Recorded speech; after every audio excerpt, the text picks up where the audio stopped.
Donc, bon matin à tous, à vous tous qui êtes avec moi ce matin et, euh, et à tous ceux qui m'écoutent en ligne.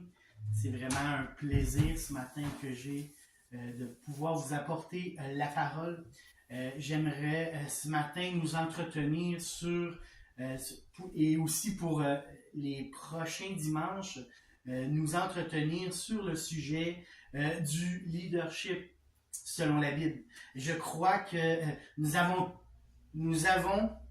tout ce qu'il nous faut pour comprendre et nous développer afin de devenir un leader selon Jésus.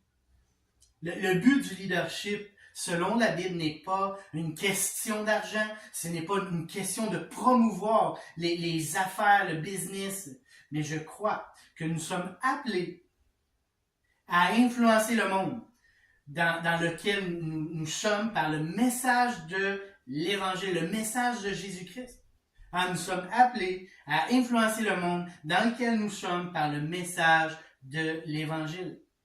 Dans mon introduction, j'aimerais nous faire rentrer dans quelques définitions que nous avons de qu'est-ce que le leadership. Le leadership, d'abord, la première définition que j'ai, j'en ai trois.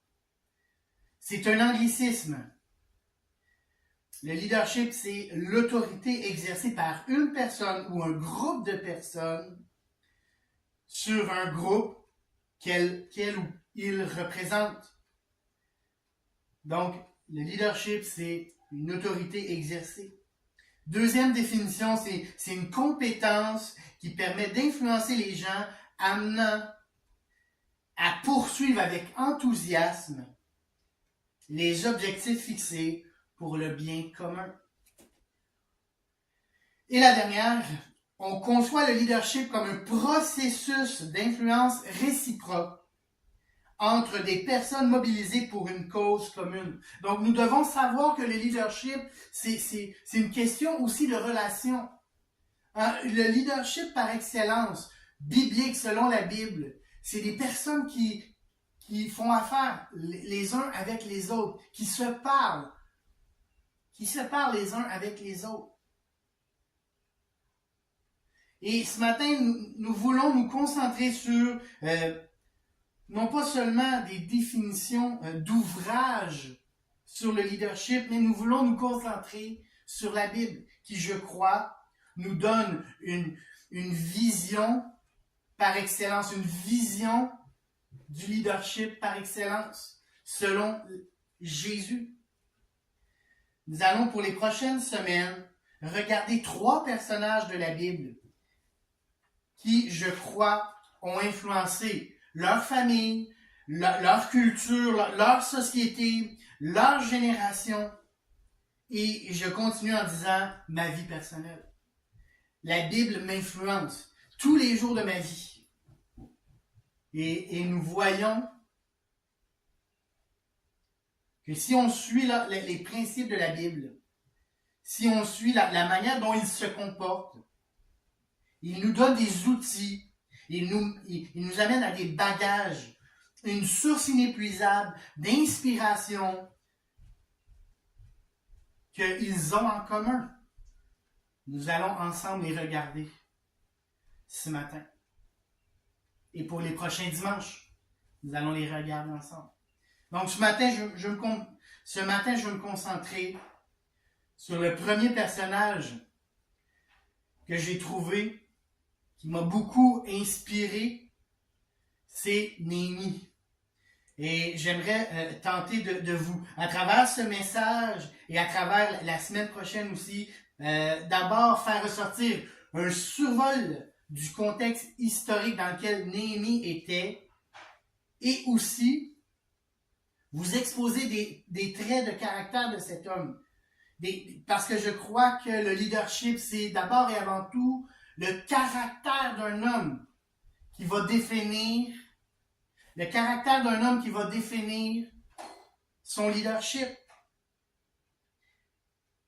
Les traits de caractère de cet homme que Dieu a interpellé pour ramener son peuple à Jérusalem, lui qui était à Babylone. Nous allons tirer des conseils de sa manière d'influencer. Je crois que ce qui est le plus important dans le leadership, c'est ton fort intérieur. Là où est ton cœur, c'est ton cœur qui est le plus important. C'est pas une question de poste, c'est pas une question de titre, c'est pas une question de salaire, c'est pas le nombre de followers, de popularité, de charisme ou d'éducation. La Bible dit que Dieu regarde droit au cœur. Le but de ce message, c'est de comprendre le réel but du leadership selon la Bible. C'est ça le but de cette série de messages. Un leadership à l'image biblique, selon le modèle de Jésus-Christ. Le leadership et le coaching ont souvent été vus comme quelque chose de mondain dans l'univers financier ou séculier. Pourtant, lorsqu'on prend la Bible, lorsqu'on l'explore comme il faut, on se rend compte que les hommes et les femmes de la Bible, bien ordinaires, manifestaient une influence auprès de ceux qui étaient autour d'eux et ils vont nous aider à nous, de la même manière, à travailler sur notre leadership selon ces principes, selon les principes de la Bible. Amen. Gloire à Dieu. Donc d'abord, concentrons-nous sur le contexte. Nous devons savoir que son histoire de Néhémie se déroule environ 4 ou 5 siècles avant la venue de Jésus. Néhémie était un juif déporté et se trouvait à Suse, capitale de l'Empire perse. Il est établi gouverneur du royaume de Juda. Il était, selon la Bible, un échanson du roi. Nous voyons par l'affirmation qu'il était un serviteur du roi et il était dans une position importante par rapport à la sécurité de ce dernier. Nous pouvons voir qu'une discussion avec le roi commence car le monarque remarque l'état de son serviteur. Il reçoit de mauvaises nouvelles de la part de ses frères qui lui disent que l'État de Jérusalem est en désolation.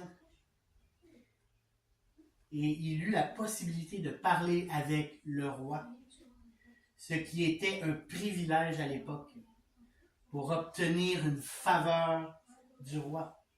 La faveur du roi, d'aller reconstruire les murailles de Jérusalem. Voilà un petit survol de qui était Néhémie exactement à son époque, son contexte historique. Et j'aurais pu aller plus loin dans les détails de sa condition, de son contexte historique, mais je crois que le but, c'est de se concentrer sur son leadership, sur ses traits de caractère. Je crois qu'un bref survol de son contexte historique suffit. Et je vous encourage à lire le livre de Néhémie, qui est très inspirant.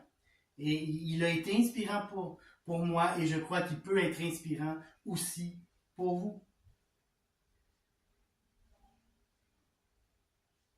Concentrons-nous aujourd'hui sur les traits de caractère. Premièrement, le premier trait de caractère que nous voyons de Néhémie. Il était un homme de piété. Dans Néhémie 1,4, nous lisons « Lorsque j'entendis ces choses, je m'assis, je pleurai et je fus plusieurs jours dans la désolation et je jeûnai et je priais devant le Dieu des cieux. » Beaucoup auraient pensé que, alors que je vous parle de leadership du genre élaboré sur comment faire beaucoup d'argent en peu de temps ou comment avoir une promotion dans améliorer le nombre de vues sur une publication. Ce matin, je ne parle pas comment faire beaucoup d'argent ou avoir promotion pour peu importe quoi d'autre, mais je vais vous démontrer quel cœur est approuvé devant Dieu pour être leader.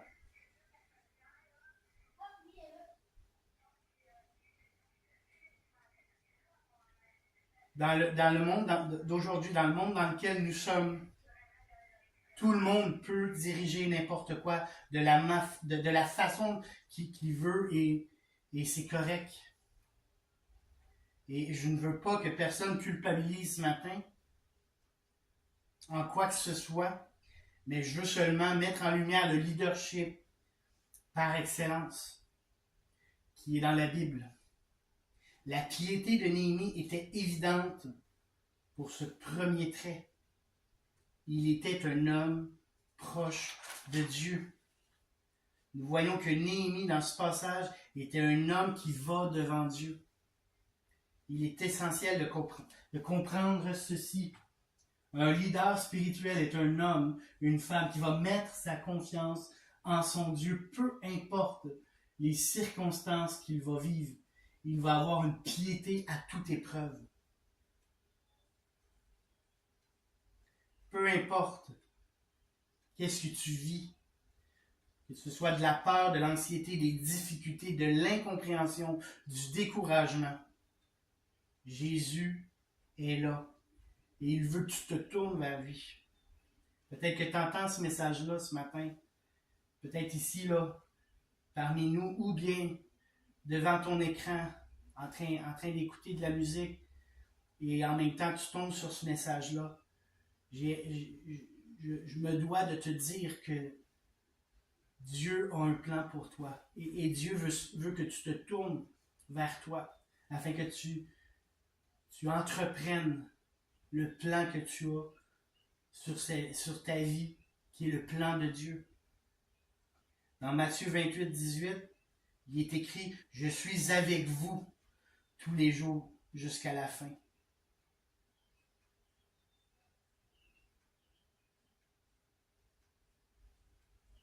Dans cette démarche que nous avons de vouloir être des personnes qui vont amener les autres vers Dieu, nous ne sommes pas exemptés des difficultés.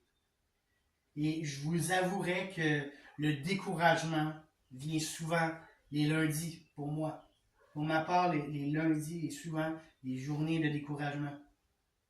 Et je ne sais pas pour vous, mais moi, c'est lundi. Et je réitère que le leader, selon la Bible, va être caractérisé par sa relation, sa piété, sa relation avec Dieu. C'est ce qui va le caractériser. Le leadership, son leadership va être influencé par la relation avec Dieu.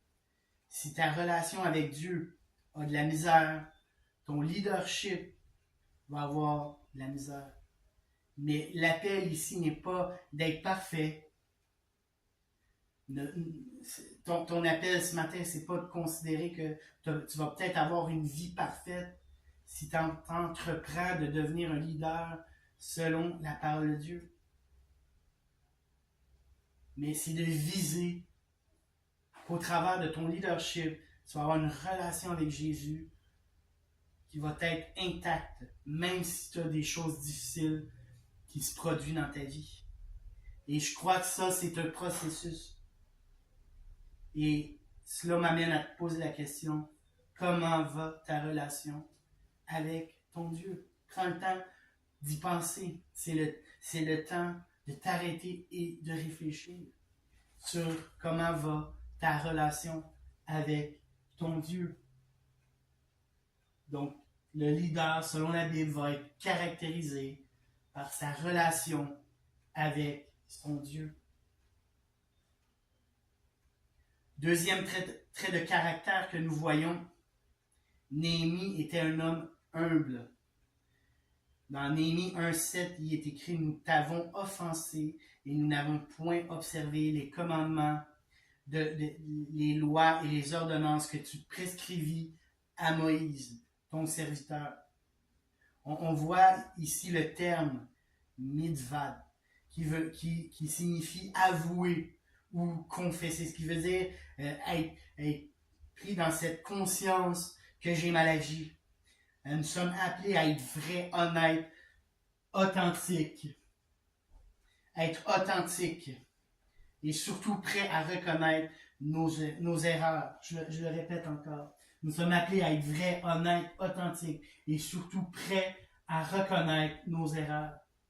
Il ou elle reconnaît le besoin du Seigneur dans leur leadership. Nous sommes appelés, que tu sois une femme ou un homme, à reconnaître le besoin du Seigneur dans ton leadership.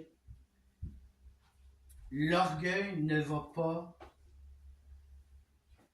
bien avec l'humilité. L'orgueil ne va pas bien avec l'humilité. Par contre, la fausse humilité est portée à se cacher derrière l'orgueil. Le but de l'humilité n'est pas de se taper sur la tête. Je crois qu'un leader qui ne fait pas d'erreur n'est pas un leader, ou il est dû à avoir une bonne discussion. Comme on voit dans le texte de 1 Jean 1,10, si nous disons que nous n'avons pas péché, nous le faisons menteur et sa parole n'est point en nous. Donc il est normal de faire des erreurs.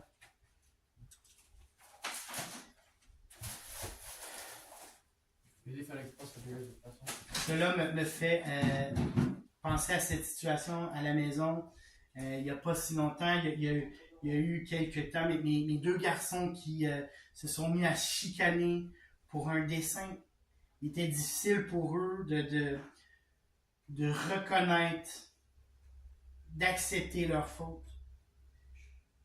Je crois que bien souvent, les adultes, comme les enfants, on a difficulté à reconnaître, à dire c'est moi le coupable. Et le leader est celui qui va accepter l'erreur, la défaite, le chaos. Le leader est celui qui est mis à part pour le Seigneur dans un processus pour devenir. Donc, il n'est pas parfait. Et c'est pour un but que le Seigneur lui a préparé d'avance. La différence entre celui qui est leader et celui qui ne l'est pas est encore que le leader n'est pas parfait, mais il a l'attitude de l'humilité pour conduire et pointer vers Jésus. Le but du leadership, c'est de pointer vers Jésus. C'est pas une question de charisme, de sens de la gestion, d'organisation, son social, le sens du social ou les finances qui va faire de toi, de moi, de nous, des leaders selon la Bible.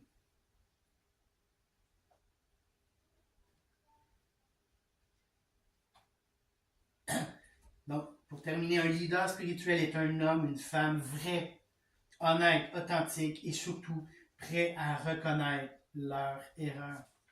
Troisième trait de caractère. Néhémie était serviteur. Il est écrit Néhémie 1,11.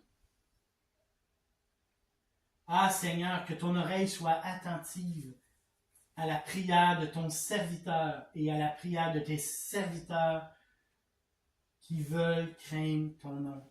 On voit ici un homme qui se tourne vers Dieu et qui se reconnaît comme « Je suis ton serviteur ». Et Néhémie était serviteur de Dieu. Nous sommes souvent portés à croire que le leadership est une question d'être à la tête, de prendre des décisions. Mais j'aimerais faire ressortir deux choses dans le verset ici. Deux choses qui nous fait prendre conscience que l'appel que nous avons à être des leaders, c'est selon le cœur de Dieu. Et c'est pas seulement une question de prendre de décision. Puis, donc, première chose, on voit serviteur. Nous mettons de côté, nous sommes souvent en train de mettre de côté l'idée d'avoir, parce qu'on pense souvent que c'est une question de prise de décision, d'être au-dessus de tout le monde. Mais l'idée ici, c'est que l'influence implique de mettre la main à la pâte. Cela nous permet de connaître celui qui est dans le besoin. Par exemple, en tant que parent, je suis continuellement en train de prendre des décisions en fonction des besoins de mes enfants. Mais j'ai dû commencer par être le serviteur, le parent serviteur de mes enfants et de les regarder grandir, de les amener à cheminer dans leur développement. Le leader ou la leader est donc avant tout celui ou celle qui se soucie du besoin. Il prend soin d'être au service et d'amener dans la bonne direction. Nous sommes appelés à servir Dieu. Le leader est donc avant tout celui qui s'intéresse aux besoins des autres.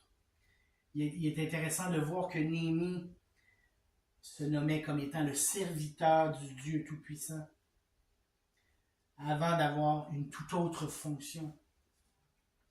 Oui, Néhémie était un grand leader, mais son leadership était d'abord de servir son Dieu. Souvent, quand on arrive dans une nouvelle église, un nouveau travail, un nouveau centre communautaire, une nouvelle famille, une nouvelle équipe sportive, une nouvelle gang d'amis, dans n'importe quel contexte, nous voulons tout de suite être à des titres. On veut être nommé comme étant, ou on convoite ce qu'il y a de plus sous les projecteurs. Mais pourtant, dans le texte, on peut voir le terme Avda qui signifie serviteur ou même esclave. Ça veut dire que Néhémie n'était pas le genre à rechercher à être élevé. Il voulait simplement faire ce que Dieu lui demandait de faire dans l'humilité. Donc, le leadership, c'est pas une question d'être sous les projecteurs, à rechercher, à avoir l'attention, mais au contraire, c'est de servir ceux qui sont devant nous, ceux qui sont avec nous. La deuxième chose que je veux faire ressortir dans le texte que nous avons vu, c'est la crainte de l'Éternel. C'est la crainte de l'Éternel est quelque chose à retenir dans le leadership selon la Bible. La Bible dit le commencement de la sagesse, c'est la crainte de l'Éternel. Job 28, ainsi que Proverbe 9, 10. On voit des choses essentielles pour un leader, c'est la crainte de l'Éternel. Il doit être dans la crainte de l'Éternel. J'énumérerai 5 produits de la crainte de l'Éternel. Ce qui se produit lorsque tu as la crainte de l'Éternel rapidement. Dans Psaume 19, 10, la crainte de l'Éternel est pure. Ça amène à la pureté. Elle subsiste à toujours. Psaume 19, 10. La crainte de l'Éternel, elle subsiste. Lorsqu'elle est en nous, elle subsiste. Celui qui règne dans la crainte de l'Éternel est pareil à la lumière du matin, quand le soleil brille et que la matinée est sans nuage. 1 Samuel 23.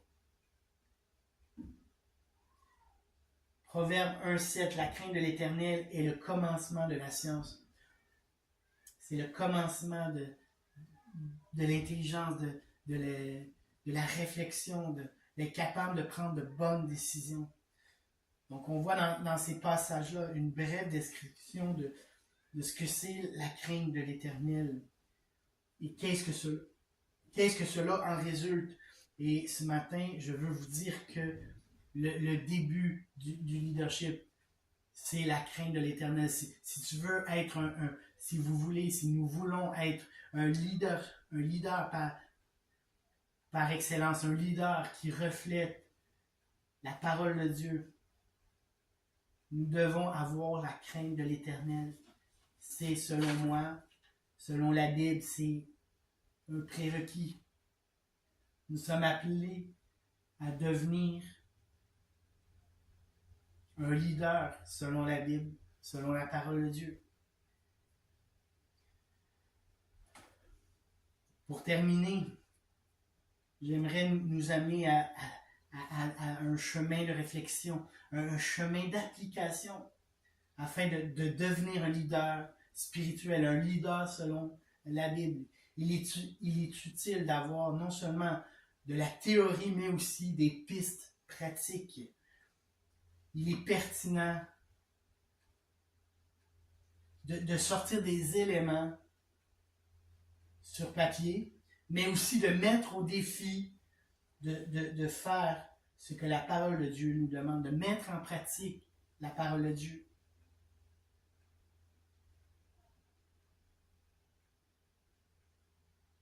De mettre en pratique ce que la parole de Dieu nous demande. Nous ne soyons pas seulement auditeurs, observateurs, mais qui ne met pas en pratique ce que Dieu nous demande. On est souvent comme ça, où ce que Dieu nous parle, Dieu nous communique ses vérités, mais nous ne mettons pas en pratique.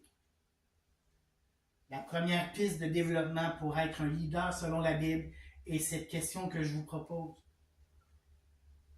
Est-ce que tu es un homme de piété? Un homme de piété. Comment va ta relation avec ton Dieu? Comme Néhémie était un homme de piété, lorsque nous voyons qu'il se tourna vers son Dieu, il était devant son Dieu en jeûne et en prière. Comment va ta relation avec ton Dieu ce matin? Est-ce que tu veux accepter ce matin un engagement? Prendre un engagement devant ton Dieu, c'est entre toi et ton Dieu. D'entretenir, de développer une relation avec ton Dieu afin d'être un leader selon sa parole. Ta relation avec lui serait pour toi une idée fiable, une idée qui porterait du fruit dans ton leadership. La deuxième piste de développement pour être un leader selon la Bible, et c'est cette question que je te propose. Est-ce que tu es une personne dans l'humilité? Est-ce que tu cherches l'humilité, la poursuite de ce que Dieu définit comme étant l'humilité? Nous sommes appelés en tant que chrétiens à vivre de manière continuelle à la recherche de cette humilité qui est possible que par la nature de Dieu lui-même. Et ce matin, je nous appelle à expérimenter cette grâce que Dieu seul donne. On est appelé à reconnaître Jésus d'abord et avant tout. Un des départs, le départ que nous devons prendre, dans le leadership selon Jésus, c'est d'abord et avant tout de le reconnaître comme Seigneur et Sauveur, qu'il est mort sur la croix pour nos péchés, nos fautes, nos attitudes, notre orgueil. Un leader qui n'a pas reconnu cela n'est pas un leader selon Jésus. Il est peut-être un très bon dirigeant, un très bon gestionnaire dans le monde des affaires. Et ce matin, je ne veux pas juger personne, mais je crois que pour aspirer à être un leader selon la Bible, on est appelé à reconnaître d'abord et avant tout Jésus. comme notre Seigneur et Sauveur. C'est le point de départ. C'est d'abord et avant tout de le reconnaître comme Seigneur et Sauveur. Et je crois que pour aspirer à devenir un leader selon la Bible, on est appelé à être son serviteur. Comme Néhémie était serviteur. Nous sommes appelés à expérimenter la crainte du Seigneur. C'est essentiel pour un leader, selon la parole de Dieu, d'être inspiré de ce service-là pour Dieu, être au service de Dieu, chercher à accomplir sa volonté. J'aimerais terminer seulement par cette simple petit appel à l'application. J'aimerais juste terminer par cette petite prière alors qu'on a les yeux fermés, que ce soit ici, que ce soit en ligne, que vous entendez cet appel, cette prière, que vous puissiez faire cet appel à Dieu de vous aider. Seigneur Dieu, je te demande de venir m'aider à être un leader selon ta parole. D'abord et avant tout, fais de moi un homme, une femme de piété, une femme qui va vouloir entretenir et développer sa relation avec toi et toi seul. Ensuite, développe en moi par ta nature seule, l'humilité, la recherche continuelle par ton esprit, l'humilité. Prendre conscience que j'ai besoin de toi à tout moment. Et peut-être que tu n'as jamais accepté Jésus dans ta vie ce matin. J'aimerais t'inviter à le reconnaître. Lui demander pardon pour tes fautes, tes erreurs, ton orgueil. Te demander pardon. Et si tu le veux aussi, cet appel à servir Dieu ce matin. Là où il te demande, c'est selon son appel.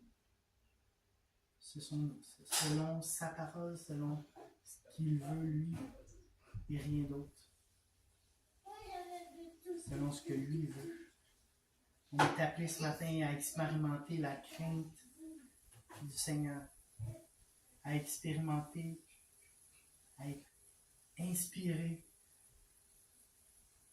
de la présence de Dieu, la crainte de Dieu. Et c'est dans le nom de Jésus que j'ai prié. Amen.